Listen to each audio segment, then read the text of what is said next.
Welcome back to The Ride. Hefe here, bringing you the very first CDSR motorcycle review. Now I know what you're thinking. Who's crazy enough to give us a test bike? Well, the answer is Zero Motorcycles.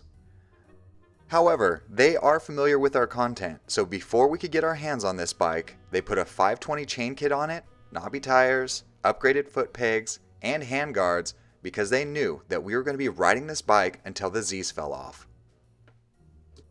The design of the FX was killer. It's almost like a futuristic hooligan-style stealth fighter, and while riding it, it drew more attention than a midlife crisis-inspired chopper rolling down Main Street. As we all know, looks aren't everything, so let's throw a leg over and see what this bike can do. This electric beast loved corners and seemed incredibly smooth, but just the sound and acceleration alone was enough to make anyone smile from ear to ear. Although this electric bike seemed to be dominating, we had to push it further. So when Keith from Sarloos & Sons invited us out for a possible drag race against his Harley-Davidson custom-built flat tracker, we were down. And after a short rip through the vines, we were ready.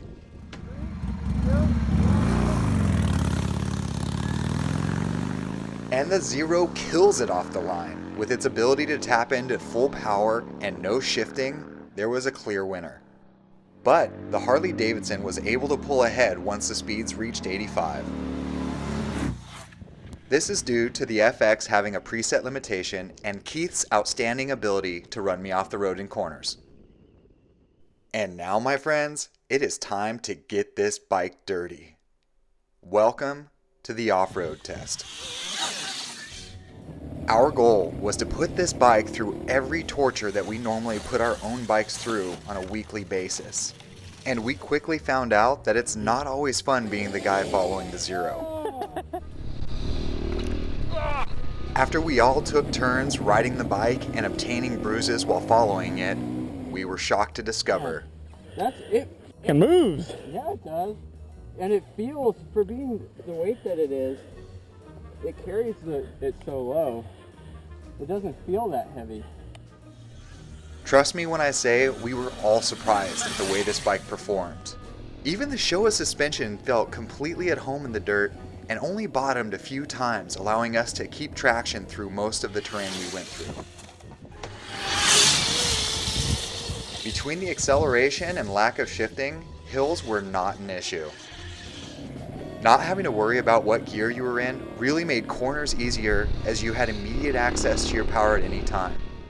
Between the brakes and not having to worry about stalling, the Zero FX inspired confidence rolling downhill.